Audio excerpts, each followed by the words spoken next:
How old am I? How old are you?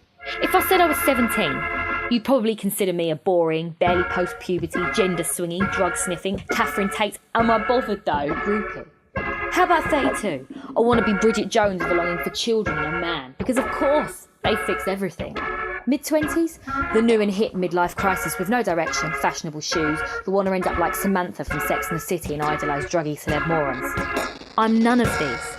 I'm not a representative of our time. I'm not an important statement on our culture. I'm just me, Monika.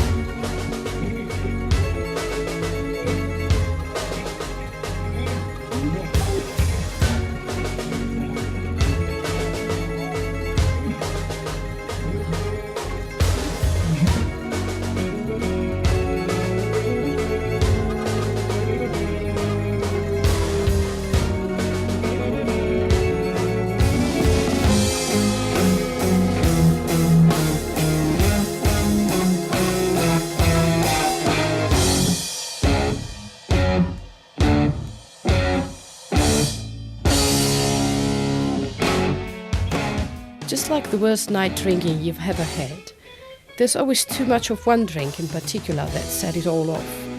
Even thought it's actually the complete mix of vodka, tequila and soda that made the room a puking roundabout.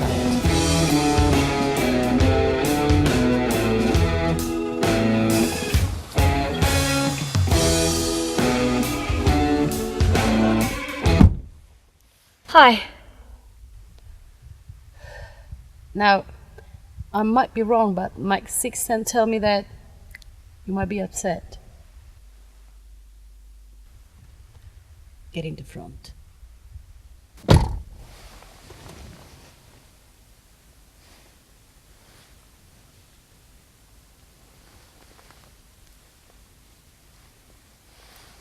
Okay, now, soda face. And tell me the mindfuck. Monika. Cora. Every breath my bones break, my mind splinters and regroups, only to begin the process again. Just remember to breathe. When I put on my shoes, when I brush my hair and you're not there, watching, smiling. When it rains, the sky, the clouds, the kettle. I walk into a room and see you sitting in your favourite chair. Impossible, is it? I feel you, do I? You're in my hair, on my body, marked like cattle, burned and scarred. I don't have a mind or soul. They are, wherever you are. I am nothing. I am no one.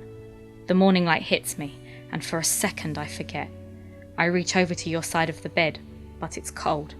It floods back to me, my black dress, your mother's mascara still on my arm. I am nothing. I am no one. Not awake. Not asleep. I try to dream of you, and those dreams I will you to come and tell me to live. Why don't you come to me? I lie awake and the silence is deafening. Each tick, each tock, razor blades picking at me. The questions are endless and the answers piercing. Why you? Why now? Why? Just like the worst night drinking you've ever had. Which is exactly how I deal with it. Alcohol. I grit my teeth. And just like a complete wino will tell you, it helps make things... blurry. Exactly. What about sex then? Fucking is healthier. Yeah, but the possibility of me actually having a relationship with one of these twats is none. Granted, they're not complete twats, but do actually have twat-like tendencies. Messed in the head? Yes. Slutty? Slightly. Satisfied? Not yet. It's like when I'm out on the town, I'm a bunch of Marines, back for one night only. I break off into 20 guys, prowling for my action. My action meaning my distraction from battle. The battle in my head. And there was this one guy. He was just so pretty. Pull yourself together, Private. He's probably gay. Well, there was a couple of friends. Oh, well, that's too healthy. But I just want to feel something different. At the moment, I'm just a walking, talking therapy session. And it's too much pressure. Well, you can't be more. You can't be less. It's just Monika.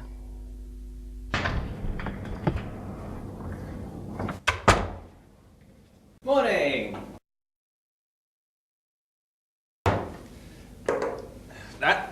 my espresso.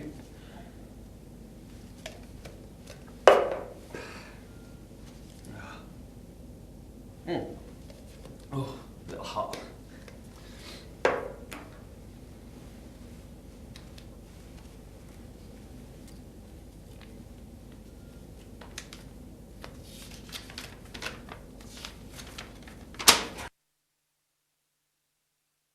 So, cookies, yeah?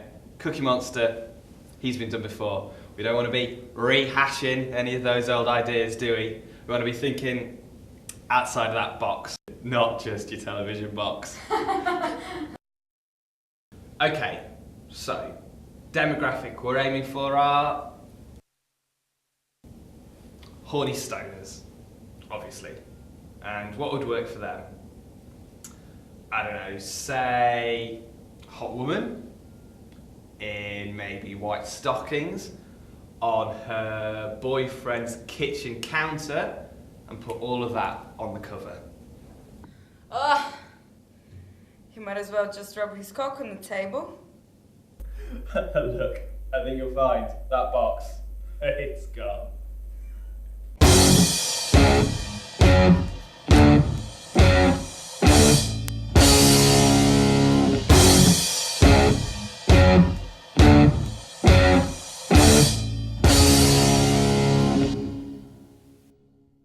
Do you have a better idea? News just in tonight. On Monika News, Monika has lost the plot, ripped off John's knob and force-fed it to him.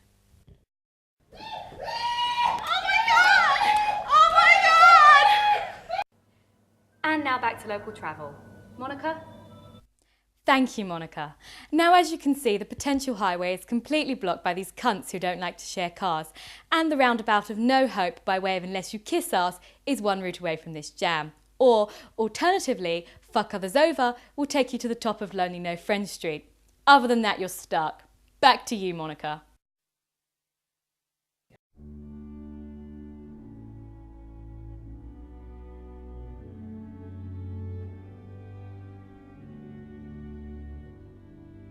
The guy across the aisle from me smelled familiar.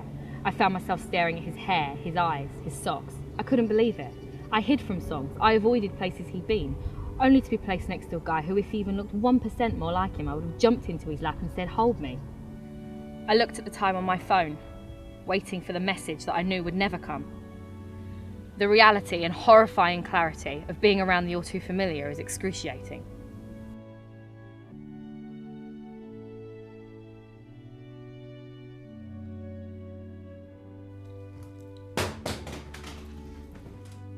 Do you want me to go? Go if you want to go. The door's there. Fine. Fine. Fine!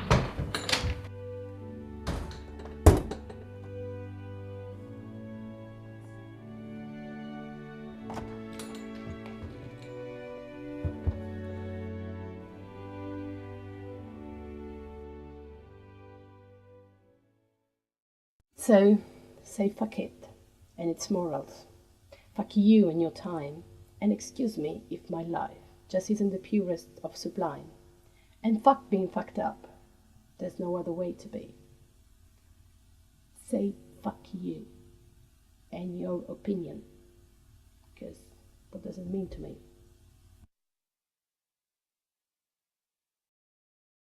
Hi, Sue. It's not my fault that she keeps calling. Look, that's not the issue and you know it's not.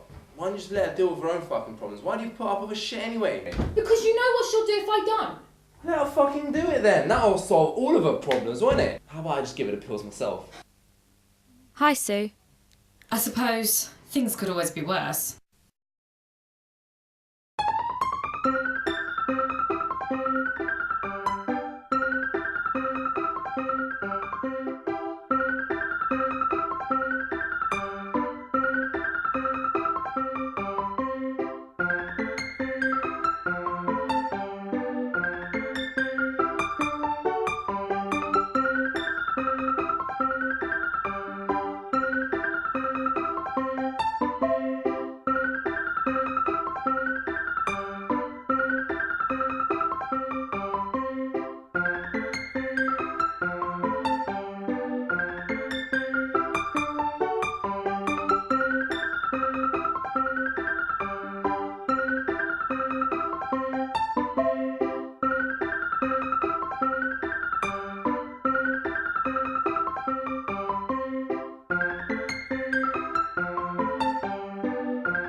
To you, Penny's magnet.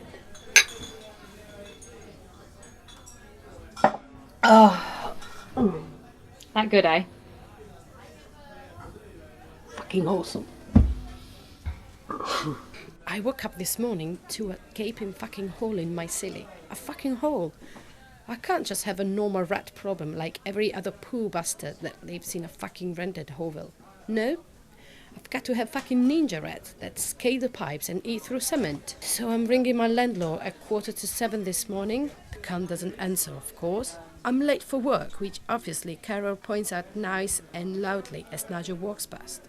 So I say to her, one of these days, I'm gonna stab you to death with one of your fucking multicolored paper clips. Which Nigel heard, and now apparently I'm an capyboli or some shit. Maybe we could kill her. No, fuck it. Right? Indeed.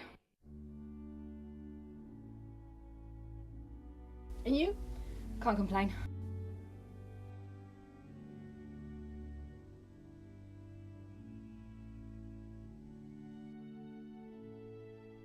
The world's tainted. It's all gone that brown faded colour of a picture that used to be bright. What was taken from me I can't ever get back, no matter how hard I try. And every time I think of him, it's a struggle not to cry. So I say nothing and say I'm okay, because then it's easier to let everyone else get through their day. Because no one actually wants to know how each second makes it worse. How it never really goes away. It's an act that's well rehearsed. I really am here on my own, feeling nothing for myself, wishing I could just feel better, for my sake and everyone else. I know they're sick of hearing I'm not completely fine. I know they're thinking she should be okay after all this time. But how is it possible to mend shattered glass? No matter how hard I try, I just can't forget the past.